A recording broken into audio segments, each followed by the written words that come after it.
TV UNAM y Radio UNAM presentan un programa del Instituto Federal Electoral. Voces de la Democracia.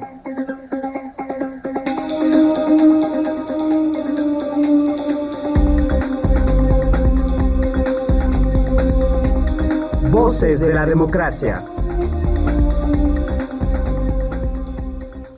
Hola, ¿cómo están? Bienvenidos a Voces de la Democracia. Soy María Elena Cantú, es un placer acompañarles.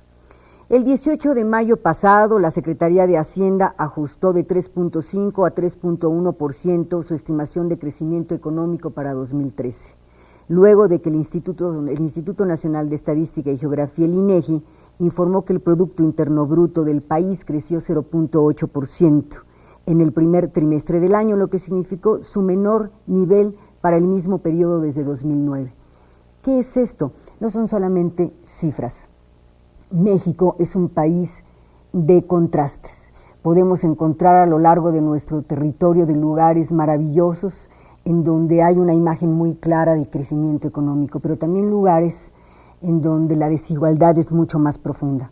¿Por qué? ¿Qué políticas económicas, qué políticas públicas no han logrado crecimiento y desarrollo para el país? Es verdad que el Pacto por México, con las reformas que nos proponen allí, desde los derechos ciudadanos hasta reformas en términos económicos, podrían realmente transformar a este país y hacerlo menos desigual. Es el tema de hoy. Bienvenidos, crecimiento económico y desarrollo democrático de México. Vamos a nuestro reportaje, regresamos al estudio. Voces de la Democracia @ife.org.mx.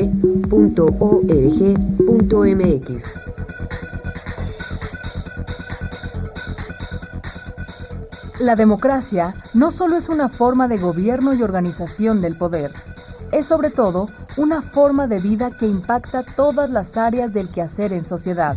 La economía no está excluida. Los sistemas democráticos deben garantizar elecciones limpias, competidas, transparentes y legales. Pero para que una democracia sea realmente efectiva, tiene que traducir los resultados de las urnas en mandatos que impacten positiva y claramente en el bienestar de todos los ciudadanos. Una democracia de calidad entraña, además del respeto a los derechos políticos, la distribución equitativa de las oportunidades, para que así trabajo, ingresos y riqueza no sean un privilegio, sino una posibilidad real para quien lo desee. El desarrollo económico, es decir, la mejora en las condiciones de vida de la población, se da en la medida en que los ciudadanos tienen la posibilidad de influir en las políticas económicas, de tal forma que los proyectos del gobierno respondan a las necesidades de la mayoría. Un Estado democrático debe velar por el bienestar de sus ciudadanos y permitirles en igualdad de condiciones acceder a él.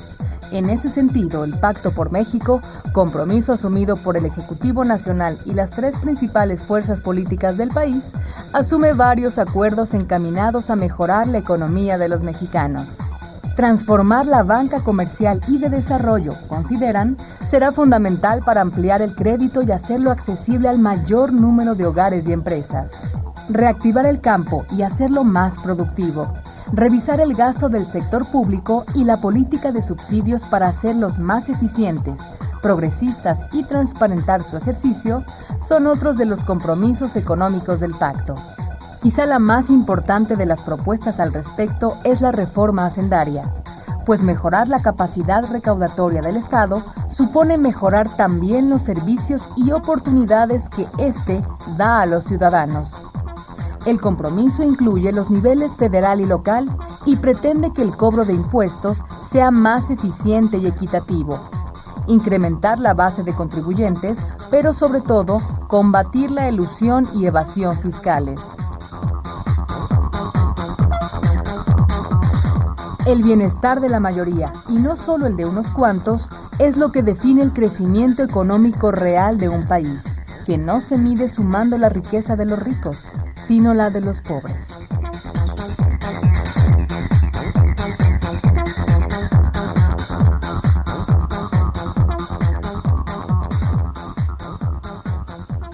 vocesdelademocracia@ife.org.mx. Vamos a platicar de este tema. Le doy la bienvenida a Juan María Alponte, profesor de la Facultad de Ciencias Políticas y Sociales de la Universidad Nacional Autónoma de México. ¿Cómo está? Mucho gusto de reencontrarlo, maestro Juan María Me siento Alponte. muy bien con usted. Muchísimas gracias. Arturo Guillén, profesor e investigador del Departamento de Economía de la Universidad Autónoma Metropolitana, Iztapalapa. Don Arturo Guillén, maestro, ¿cómo está? Bienvenido. Buenos días, muchas gracias por su amable invitación y con mucho gusto estamos aquí. Al contrario, maestro, gracias por ayudarnos a entender lo que nos pasa. Para aclarar algunos conceptos, ayúdenos a entender cuál es la diferencia entre crecimiento económico, cuando escuchamos el PIB, cuando escuchamos ingreso per cápita, etcétera, etcétera, y la parte social, cuando hablamos de desarrollo. ¿Cuál es la diferencia de estos dos conceptos, Juan María Alponte? Bueno, el desarrollo no es el crecimiento de las variables estadísticas. El desarrollo es el tránsito de un pueblo a una acción superior. Es decir, si el pueblo no transita hacia una evolución mayor, de ninguna manera se puede hablar de desarrollo. Por lo tanto, el desarrollo es el tránsito de un nivel a otro más alto de la acción histórica de un pueblo. Perfecto. No tiene nada que ver con nosotros. Muy bien. ¿Y cuando hablamos de crecimiento económico, doctor? No, cuando hablamos de crecimiento, efectivamente lo que estamos midiendo es la forma en que crece la producción nacional, digamos, si un país crece o no crece, lo cual es muy importante. O sea, a propósito de lo que dice el maestro Alponte, que yo coincido con su conceptualización de desarrollo, ese tránsito a un orden superior, el crecimiento es un prerequisito del desarrollo, pero no es suficiente. Hemos visto casos históricos y concretos de la actualidad de países que puedan crecer mucho, países petroleros que despilfarran su riqueza petrolera y crece el PIB 7-8% y sin embargo no mejoran las condiciones de sus habitantes, no crean estructuras productivas sólidas, que finalmente el desarrollo también es poder pasar de una estructura productiva más atrasada a una más eficiente, una mejor, claro. ¿Y cuál es la realidad en México? Juan María Alponte, ¿cuál es su diagnóstico sobre el desarrollo en México? ¿Por qué tenemos lugares, lo decía yo al inicio de este programa, como Chalco, con tantas necesidades, y lugares espectaculares, aquí muy cerca como Santa Fe? Porque no hemos sido capaces de crear en 2 siglos la convivencia. Es un país inconvivencial. Eso significa profundamente algo muy grave, que para los griegos, es mi trabajo, para los griegos la convivencia gravitaba fundamentalmente en la igualdad ante la ley, la igualdad de la palabra, y Platón añadió un tercer requisito fundamental, que era la equidad. Nosotros en 2 siglos no hemos resuelto el problema de la igualdad ante la ley.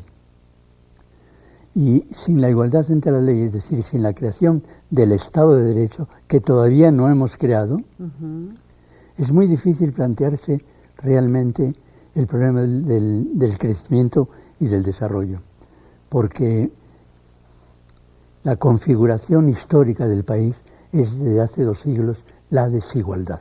¿Nunca hemos superado eso? Nunca hemos superado esa situación y al revés se ha ido acrecentando y hemos creado fosas enormes oligárquicas, superpoderosas, que llegan al mandato político igualmente, que también son castas.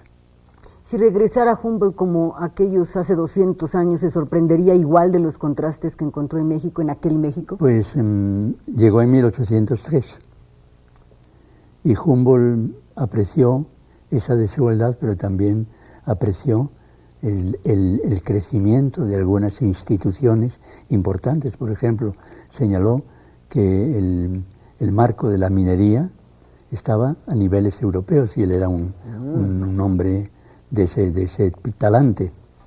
Entonces, en aquel momento había cosas importantes y significativas que se iban creando, y no hay que olvidar que en 1551 se creó la primera Universidad de México Y en 1551 la cátedra más importante de la universidad fueron las lenguas indígenas. No hay una universidad ahora que tenga una lengua indígena. Entonces era obligatorio.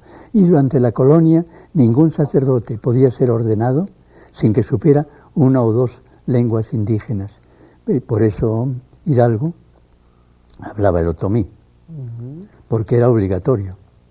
Entonces, avances por un lado, pero rezagos por el otro, porque Humboldt también decía, pero caray, qué contrastes ¿sí? se encuentran en la nueva. Pues el principio es que la convivencia es indisociable de la igualdad ante la ley, y en 2 siglos no hemos creado la igualdad ante la ley. Somos un país desigual.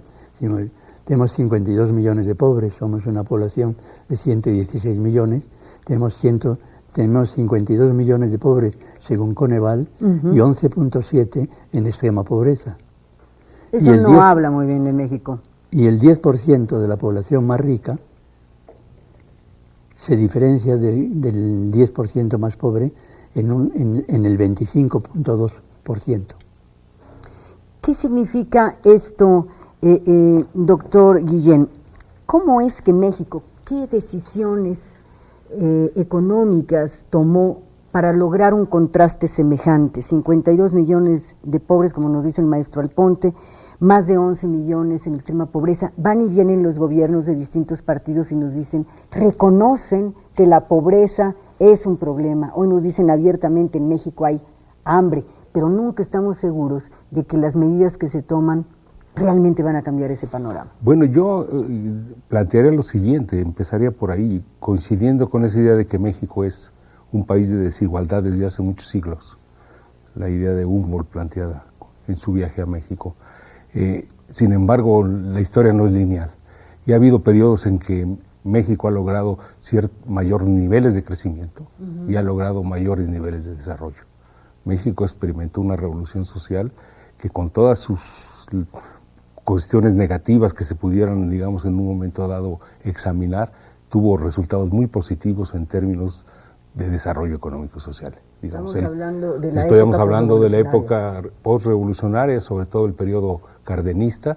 Digamos, ese capitalismo de Estado nacional y popular permitió al país no solamente construir instituciones que hasta la fecha perviven, sino se inició un periodo de crecimiento muy amplio que abarca propiamente hasta los años 70. En los 70 ya la situación se modifica con la crisis. ¿Qué política económica era la que privaba en aquellos años que luego se modificó para otra vez volver a bajar? Yo diría que al margen de aspectos particulares, lo que caracterizaría ese periodo de la existencia de un proyecto nacional. Es decir, las élites dirigentes tenían un proyecto. Desde luego hay diferencias entre lo que se hizo en el periodo de Cárdenas, que fue un periodo, digamos, de mayores transformaciones populares, que se apoyó mucho en los grupos populares, y después ese proceso cambia. Y podemos decir que es un proceso de desarrollo capitalista, de formación de una burguesía, que después se volvió, como decía el maestro Alponte, una casta oligárquica, que es la que fundamentalmente mantiene el poder económico y político en este país. Entonces, yo ubicaría esto, dejar claro que en un periodo amplio México creció, México logró desarrollo económico, su industria creció, es decir, no logramos tener un aparato industrial completo, pero logramos avanzar en un proceso de industrialización y mejoraron las condiciones del pueblo. ¿Y hoy, maestro, qué pasó? Y esto viene, digamos, yo diría que básicamente de la aplicación del modelo neoliberal después de la crisis de la deuda externa de 1982. A partir de ahí, la situación del país cambia enormemente y lo que tenemos es un proceso de estancamiento económico, de regresión social y también de cierta reversibilidad en el proceso, digamos, de avance en la democracia, ¿no? Aunque desde luego ha habido también cambios, ¿no? ¿Qué efectos tiene en la vida de millones de personas este cambio de política, maestro Alponte? Las cifras son frías, pero cuando hablamos de ejercicios de derechos, cuando hablamos de necesidades concretas, cuando hablamos de tener al margen del crecimiento y del desarrollo a millones de mexicanos, ¿de qué estamos hablando? Bueno, estamos hablando de situaciones muy controversiales. En principio tenemos que pensar que la gran revolución que ha vivido México es la revolución urbana. La revolución urbana es un fenómeno extraordinario. Cuando en la época de Echeverría, hace más de 40 años, el crecimiento del crecimiento demográfico era 3.2. En estos momentos es 1.6. Se trata de una mutación extraordinaria a la que no se ha sacado todo su partido. Se ha liberado a la mujer. La revolución urbana ha liberado a la mujer. La mujer, hace 40 años, tenía 6 hijos. Hoy tiene 2.4. Y vamos a ir como Alemania a 1.2. Eso quiere decir que lo que decía Marx, que la pobreza se radica en la cama. Y los pobres tienen muchos niños. Lo decía también Malthus. Es que su único espacio lúdico es la cama. Pero al descubrirse una ampliación de las oportunidades, la cama es un lugar para dormir y no siempre se duerme demasiado. O sea, ya no está Se ha modificado enteramente. Es decir, que la mujer hoy con 2.4 niños es mujer. Además, obligada a salir a trabajar, además. Bueno, el 38.5% de la población económicamente activa es mujer, maltratada, mal pagada, sin seguridad social. No hemos resuelto tampoco ese problema. La mujer en estos momentos, nosotros como profesores, sabemos que las mujeres en nuestras clases son realmente extraordinarias. Es un deseo de saber, de conocer, de entender extraordinario, mucho más que los hombres.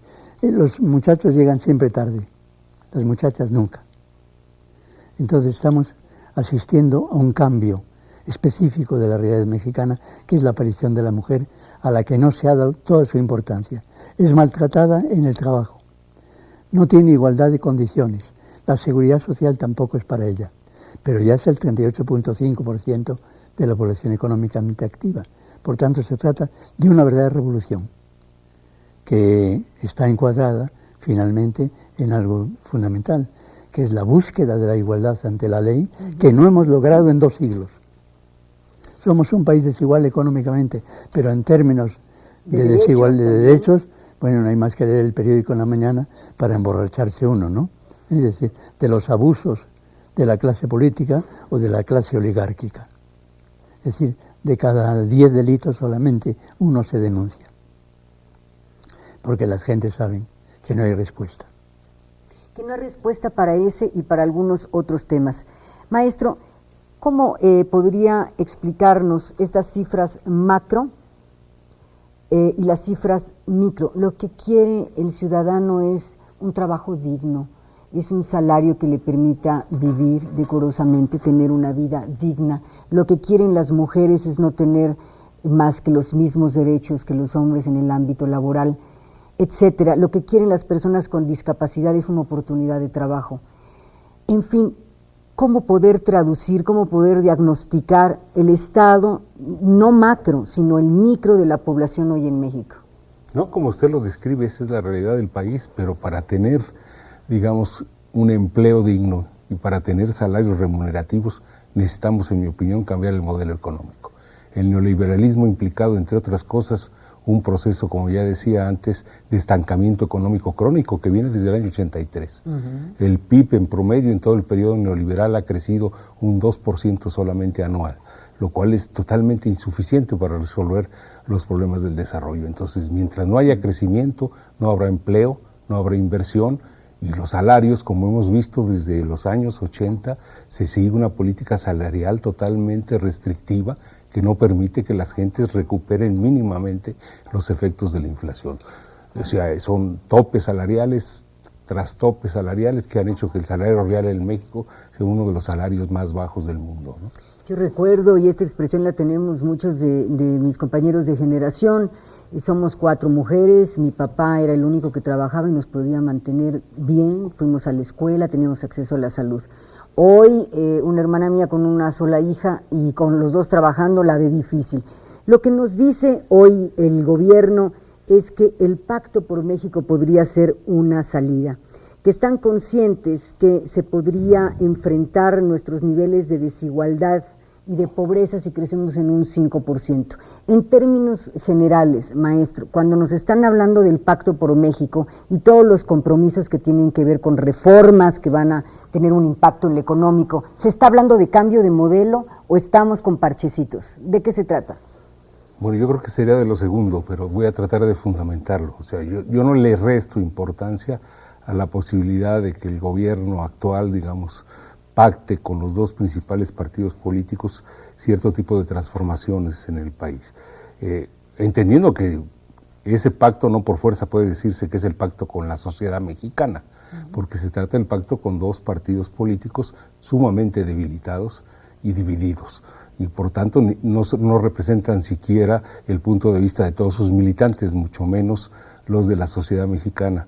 Pero al margen, digamos, de esa limitación del propio pacto, yo diría que el éxito del pacto dependerá efectivamente de que se hagan transformaciones reales, porque si lo que vamos a tener son las reformas estructurales de siempre, del consenso de Washington, la reforma laboral y vamos a elevar el IVA, eso no nos lleva a ningún lado, sino a profundizar el hoyo en el que hemos estado viviendo durante los últimos años. Muy bien, y ahora vamos a entrar a cada una de las reformas que nos proponen.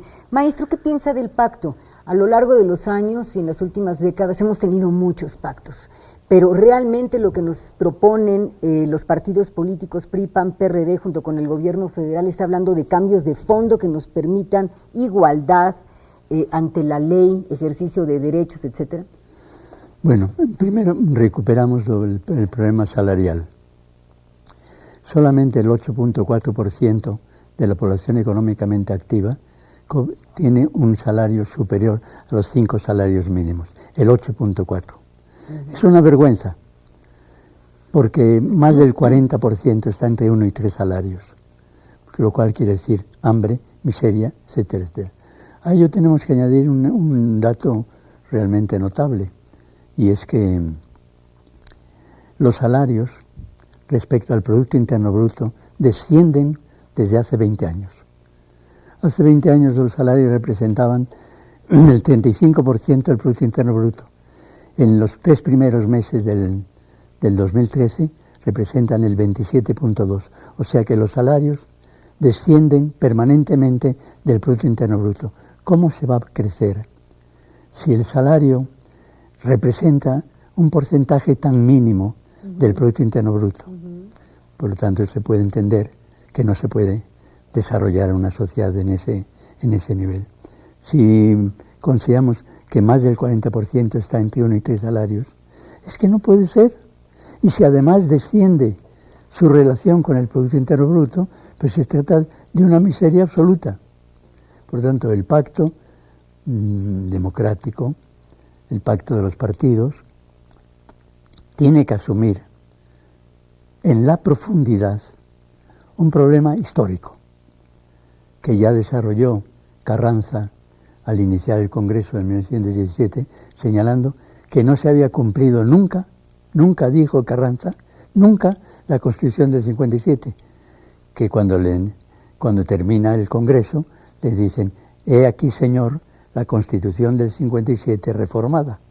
Y él había dicho al iniciar el Congreso que nunca se habían logrado ratificar las proposiciones de la Constitución del 57. Por lo tanto, tenemos que tener en cuenta esa visión histórica, no cercana. No se ha crecido, bueno, no se ha crecido. Pensemos en términos globales. Al producirse el tratado con Estados Unidos y Canadá, nuestras exportaciones eran 51.000 millones. El año pasado fueron 370.000. El avance gigantesco. Sin embargo, la mayor parte de las exportaciones son importaciones. Son importaciones porque la planta productiva no genera los insumos necesarios. Importamos los insumos, es decir, lo importan las ensambladoras. El resultado es que tienen un doble negocio. El negocio de la mano de obra barata, porque es decir, México no compite en términos económicos, no compite en el muestrario fundamental del desarrollo, sino compite con mano de obra barata. El resultado es una catástrofe, no se crece. ¿Por cómo se va a crecer? Yo pregunto, alguna vez viene la televisión a casa, pregunto al que llega, ¿usted dónde vive respecto a su casa? ¿Cuánto tarda? 3 horas. 3 horas, 8 de trabajo, 3 horas de viaje, más otras 3 de eso. Tenemos a la gente prisionera, tiene una vida horrible, con un trabajo, con un salario mínimo, descendiendo permanentemente del Producto Interno Bruto. Según Coneval, desde 1996, teniendo en cuenta el crecimiento demográfico, hemos crecido a 1.2. ¿Cómo se puede desarrollar un país en esas condiciones? Y exportar un crecimiento extraordinario, pero exportando importaciones. La respuesta también está en nuestra manera de ver la historia, porque somos muy poco críticos. ¿Por qué, maestro, si tenemos estos índices, si tenemos esta realidad, cuando los partidos políticos de distintos colores se ponen de acuerdo para el pacto, no se revisa el modelo en su totalidad?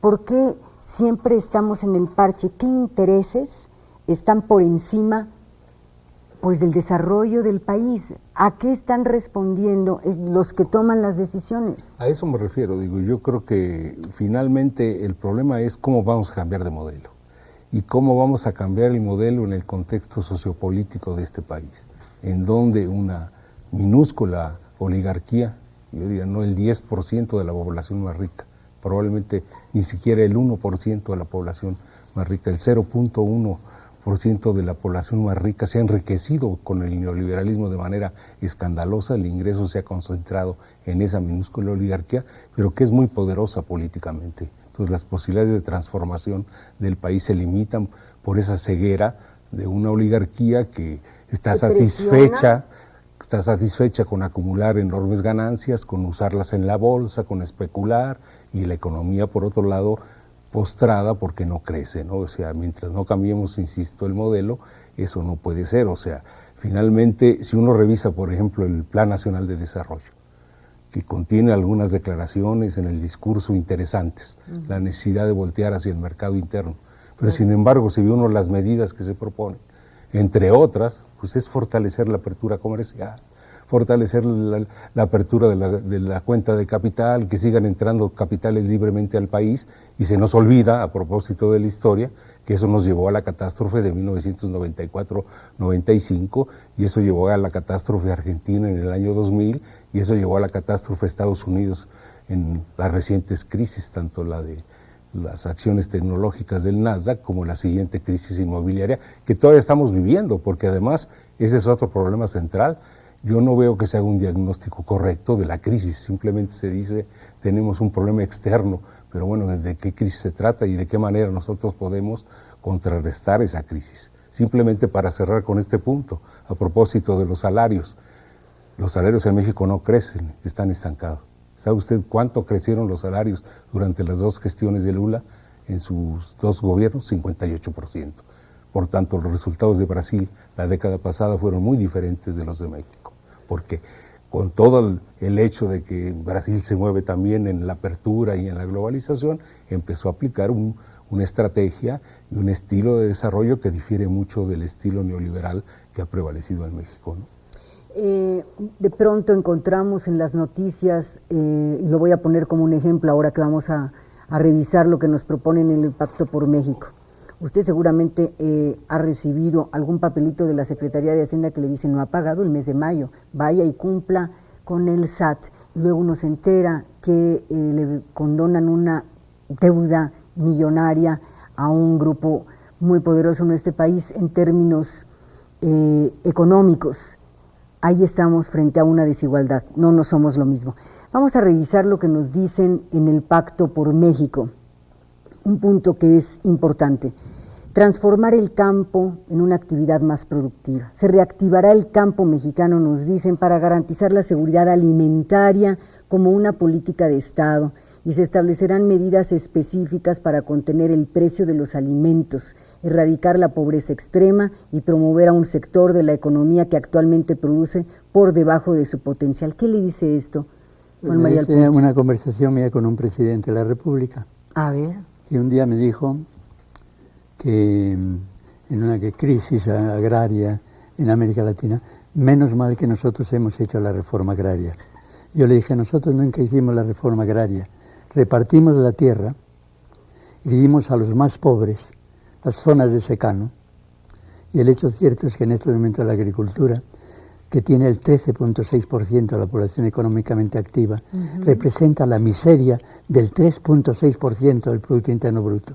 O sea, de cero crecimiento agrario, pobreza abisal en el ejido.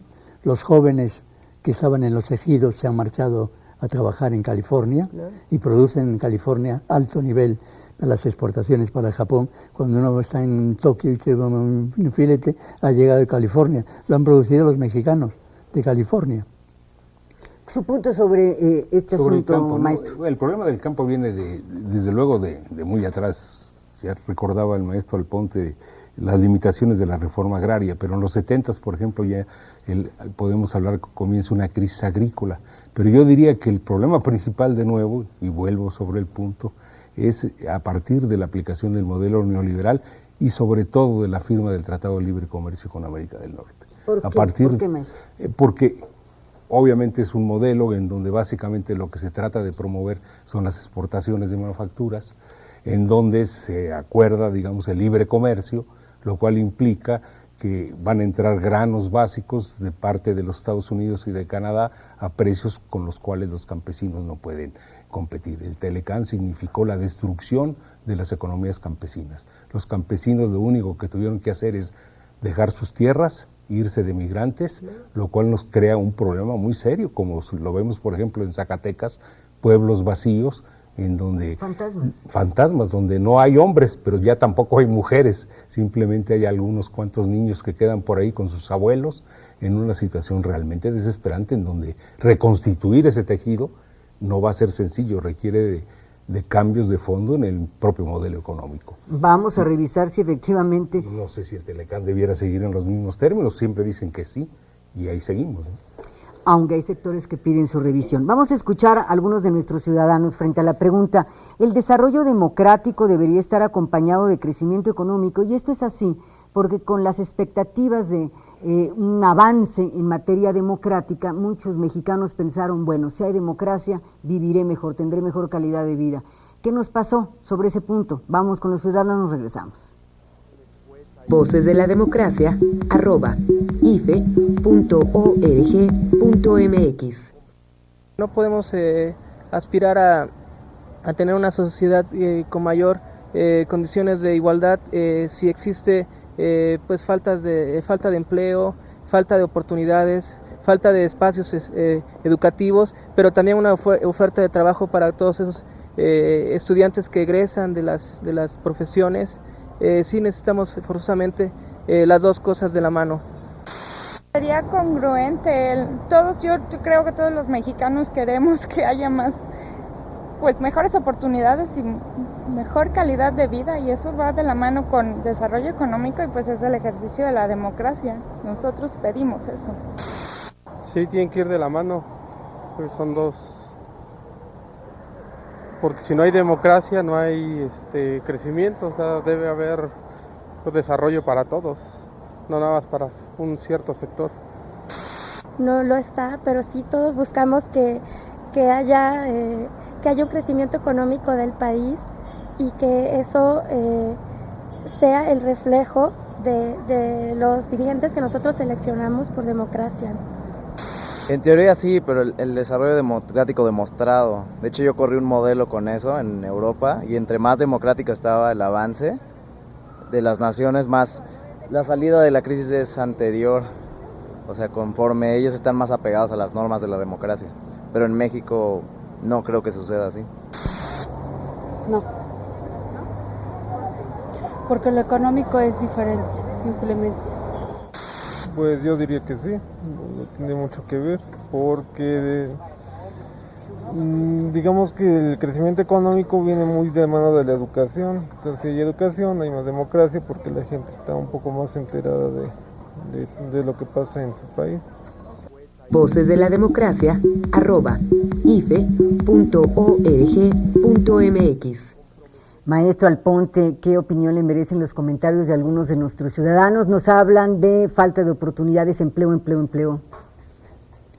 Es evidente, si competimos con mano de obra barata, difícilmente podemos transformar la estructura política y económica. Hablar de desarrollo democrático me parece una ficción realmente preocupante. En un país tan desigual, hablar de desarrollo democrático es jugar con las palabras.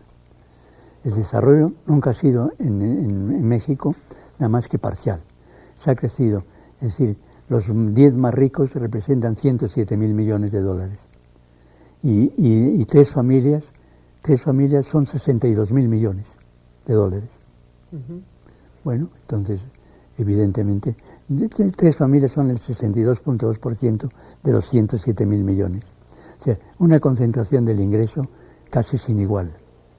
Y respecto al proyecto con Estados Unidos, si pensamos que entonces exportamos en 1993 51.000 millones y hoy 370.000, tiene un grave problema, porque el 80% va en Estados Unidos. Estamos prisioneros de un solo mercado, con el que competimos con mano de obra barata, pero no con la innovación. Sin innovación no hay desarrollo.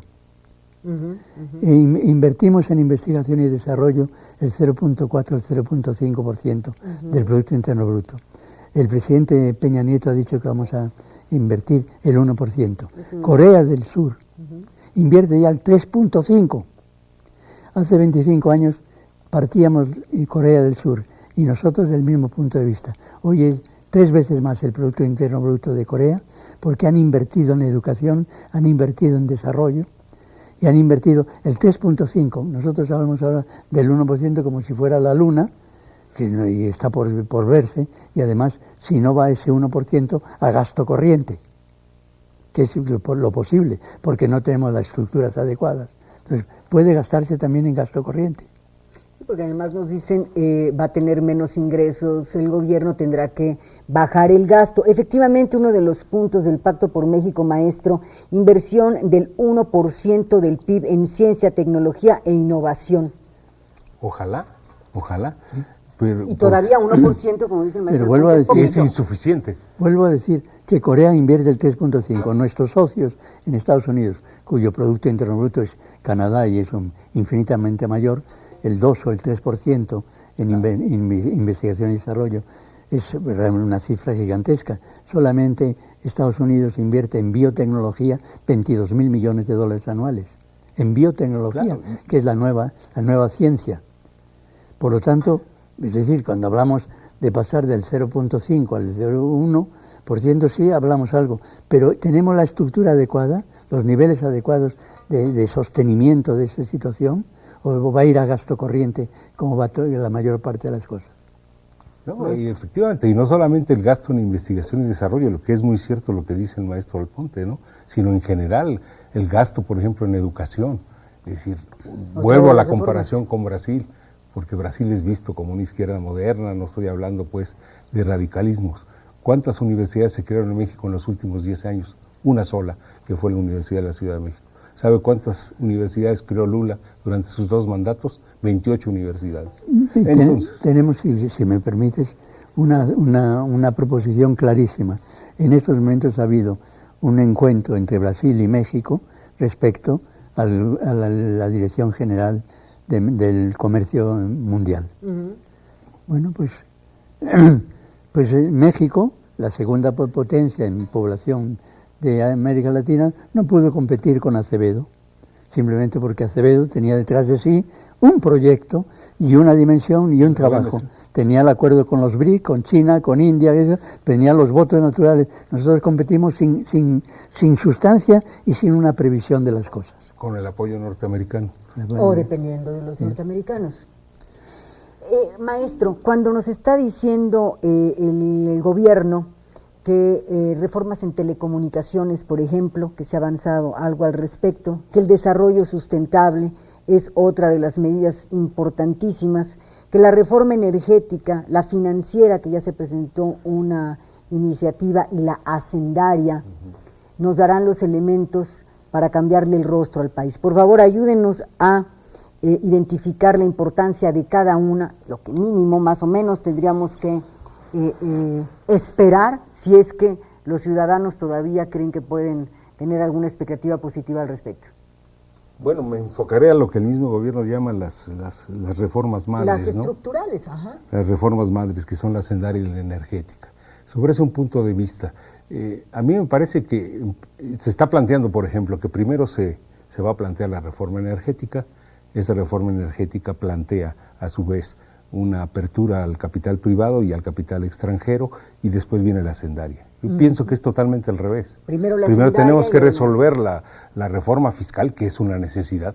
México solamente tiene una captación de tributaria de 10% del PIB. Es obvio que con esa cantidad es imposible satisfacer todas las necesidades de inversión. La tercera parte del promedio de la comunidad europea. ¿Sí? Es de los que menos recaudan en el mundo. 46% en Brasil, 9. para volver 5. al caso de comparación con Brasil. Entonces, eso es una necesidad.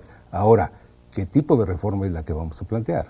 Porque si estamos hablando de que este es un país escandalosamente concentrado, obviamente quien tiene que pagar el grueso de esa reforma son los que concentran el ingreso, no el pueblo. Es decir, no se trata de aplicar IVA a los alimentos y a las medicinas, se trata primero que no haya evasión. Como usted decía, el caso reciente de Televisa, que fue muy discutido, defendido, que pues, era legal, pero en fin, finalmente fueron muchos millones de pesos que se le condonan a un consorcio que recibe grandes utilidades, ¿no? Y además nadie dijo que era ilegal, más bien dijeron, bueno, no se vale. No sé, exactamente. Entonces, la reforma hacendaria tiene que partir de ese criterio, digamos, redistributivo de igualdad. Y segundo, debe resolver el problema de Pemex, porque obviamente Pemex es el sostén de la estructura fiscal.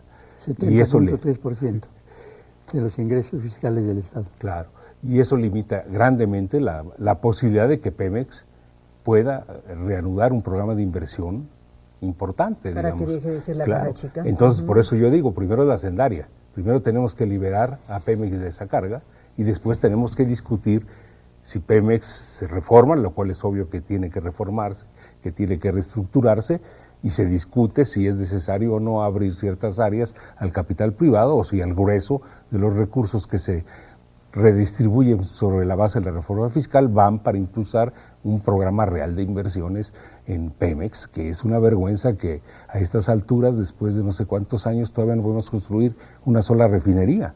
Así es, maestro Alponte, ¿coincide usted? Primero hace falta la hacendaria, podríamos aspirar a algo de igualdad cuando se hable de impuestos en este país, y luego la energética. Si pensamos que el 10% es el 25.2% mayor que el 10% más pobre, pensamos que la reforma hacendaria tiene que presionar sobre el grupo que concentra el poder económico en el país. Para eso se necesita un gobierno fuerte y un gobierno inclinado a plantearse seriamente que la convivencia gravita esencialmente sobre la igualdad ante la ley, que no hemos producido nunca en 2 siglos la igualdad ante la ley. A ello tenemos que añadir que, dada la importancia que tiene Pemex para la economía mexicana, que producíamos 3.2 millones de barriles hace muy poco tiempo y estamos produciendo 2.5. Cada vez importamos más y vamos a ser un país importador neto si las cosas siguen igual. Ya exportamos 56.000 millones de dólares de petróleo, importamos más de 40.000. O sea, se va cerrando la brecha entre importaciones y exportaciones. Ya algunos economistas señalan que en una proyección de corto plazo vamos a ser importadores netos de petróleo. En el momento mismo en que en Estados Unidos se han descubierto gigantescos pozos de gas nuevo que modifican enteramente la relación a escala de la energía, lo cual quiere decir que ellos innovan, que todos esos descubrimientos son que se ha invertido en innovación. Nosotros no invertimos en innovación nada y el 1% va a ser también muy escaso. Menos mal que no vaya a ir a gasto corriente. O sea, si tenemos una buena noticia, se invertiría el 1% que nos están prometiendo. Es buena noticia, sí, eso sin duda. Pero Corea ya invierte el 3.5%, Corea del Sur. Y estamos muy lejos de ello. Vamos a ver qué opinan los universitarios. ¿Son las políticas económicas reflejo de la calidad de la democracia? ¿Por qué insistimos en este tema? Porque más democracia frente a los problemas más graves del país son lo que apuntan algunos estudiosos. No que decidan unos cuantos respondiendo a los intereses de unos cuantos. Más democracia para solucionar los problemas de México. Vamos a ver qué nos dicen los universitarios. vocesdelademocracia@ife.org.mx. Si no existe un buen balance económico, una muy buena situación económica, no podríamos esperar que en una nación, en una sociedad existan una buena democracia, más que nada, ¿no? Sí, las políticas económicas pues se toman basándose en, digamos, en lo más equitativo para toda la sociedad, entonces debe ser democrático para que se tomen buenas políticas económicas. Cuando se aprueba una reforma laboral, una reforma financiera que afecta sobre todo los intereses de las pequeñas y medianas empresas, no podemos hablar que refleje la democracia, que procure el progreso o el desarrollo de la mayoría, sino de una pequeña minoría de empresarios. Yo creo que sí tiene mucho que ver las políticas económicas que se hacen, pero no sé si influyen directamente a las cuestiones democráticas del país. Pues yo creo que sí, porque tiene muchísimo que ver, ¿no? Todo lo que estés, viendo lo que estés pensando sobre política, repercute sobre la democracia. Generalmente en la formulación de ellas no se toma en cuenta o no se informa al pueblo exactamente de las decisiones que el gobierno va a tomar y no se toma como a consenso. Entonces yo creo que muchas veces reflejan más intereses políticos, por decirlo así, más que lo que realmente piensa el pueblo. vocesdelademocracia@ife.org.mx.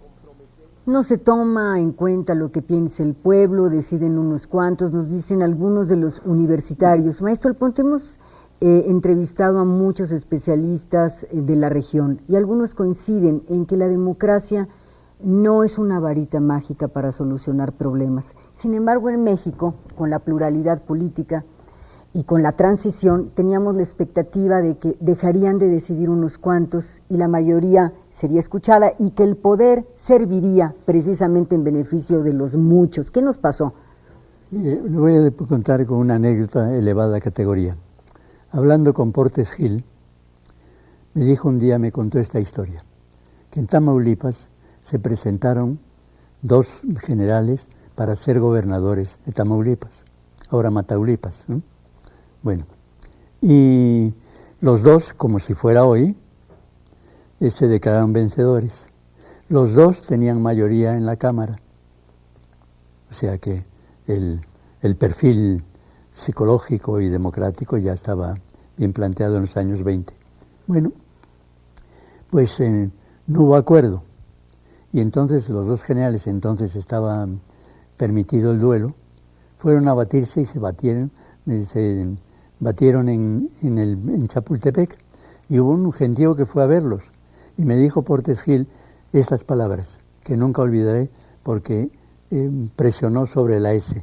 Y esos desgraciados de generales se dispararon y no se hicieron un solo rasguño e hirieron a 2 espectadores.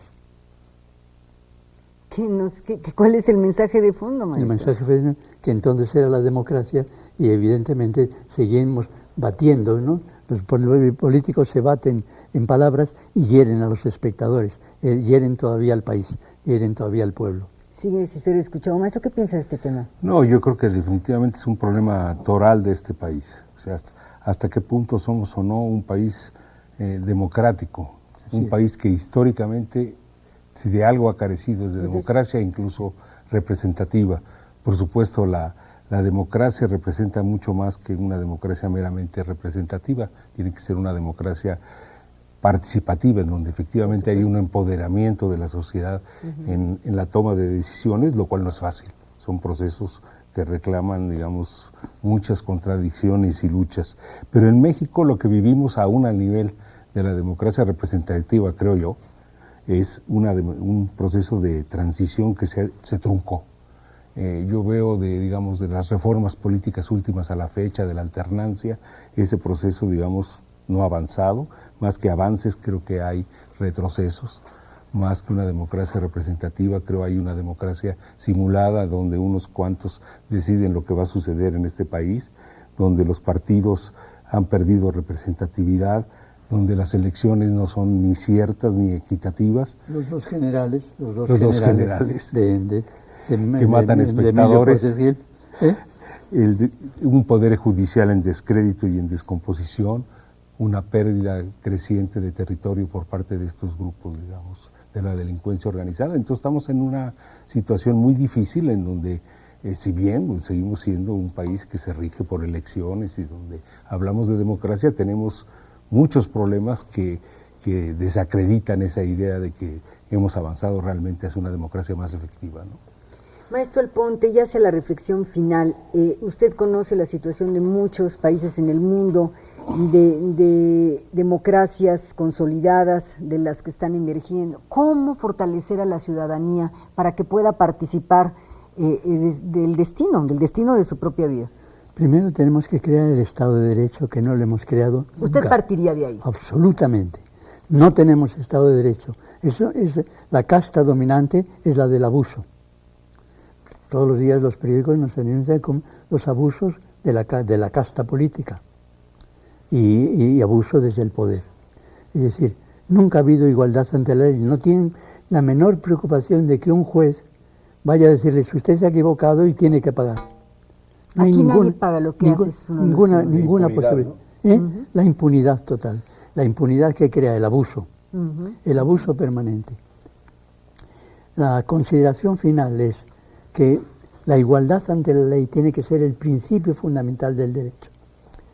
Inglaterra hizo una reforma fundamental en 1689, pero en 1215 la Carta Magna señaló que la ley estaba por encima del rey, en 1215. Y en 1688 se termina la monarquía absoluta y se crea el régimen parlamentario, en 1688. Y en 1689 un filósofo, John Locke, crea 100 años antes de la Revolución Francesa las leyes de la igualdad ante la ley. Entonces, todavía nosotros no hemos tenido ni a John Locke, un filósofo. Se cambian aparentemente los presupuestos, las presunciones del partido político, pero son idénticos. Sí, el abuso continuo, es decir, para desentrañar el nudo que nos tiene atrapados, usted jalaría por el tema de los derechos, por el tema del Estado de Derecho, el que la haga, que realmente la pague, que la norma se cumpla. Pensemos que la violencia que vive el país está fundamentada en la mentira. Hannah, la gran filósofa alemana, decía que la mentira precede siempre a la violencia. Nosotros hemos engañado y hemos mentido casi siempre. Pensemos una cosa tan sencilla como esta. En la guerra de intervención, 46 y el 48, tuvimos 10 presidentes. 10. En plena invasión. 10. Algunos duraban 3 días. Otros volvían a los 6 días. 10 presidentes. Y por eso estábamos muy ocupados en resolver problemas internos, que si el centralismo, que y la violencia de entonces es la violencia actual. ¿Cuántos presidentes asesinados? ¿Cuántas figuras importantes del país fueron llevadas a una situación terrible? Carranza, Obregón, Zapata, Madero. Cuando hay mentira, habrá la violencia. La violencia. Y en 1930, Chesney, el historiador francés, hizo una historia de la violencia, Histoire de la violence, y el promedio de homicidios por cada 100.000 habitantes en Europa era entre 0.5 y 0.7. Y en México, en 1930, el nivel de mexicano era 51%. Qué barbaridad. No se ha modificado. Sí, ahí estamos. Seguimos con esos altos niveles. Y eso porque el principio fundamental de la convivencia es la igualdad ante la ley, la igualdad de la palabra y la equidad. Nosotros no hemos conocido la equidad nunca. Recuerdo que no solamente se trató de la muerte de figuras significativas. En 1900, sabemos cómo muere Villa, pero en 1960, Octavio Villa Cos fue asesinado en Reynosa por un narcotraficante. Y el narcotraficante, todo el mundo supo que Guerra era el asesino del hijo de Villa. Eso era la cohesión de los asesinatos, de lo que estamos hablando. Bueno, ¿y qué saben que terminó? Que el chofer del narcotraficante de Guerra se declaró él el responsable del asesinato. Lo mismo de hoy, el chofer paga la cuenta. Siempre es el chofer. Maestro Guillén, su reflexión final. Para el maestro Alponte es igualdad, Estado de Derecho, que se cumpla la ley, equidad. Maestro. Totalmente de acuerdo, ese es un punto central y primero. Segundo, cambiar el modelo económico. Es indispensable cambiar el modelo económico. Sabemos que eso no es fácil por lo que ya dijimos, o sea, este país está sustentado en un poder económico muy grande, en un grupo oligárquico que controla unos cuantos medios de producción y que aunque el país se encuentra en una situación en que la economía no crece, ellos se han enriquecido escandalosamente a lo largo de todo este periodo neoliberal, pero es necesario cambiar esa situación en el país.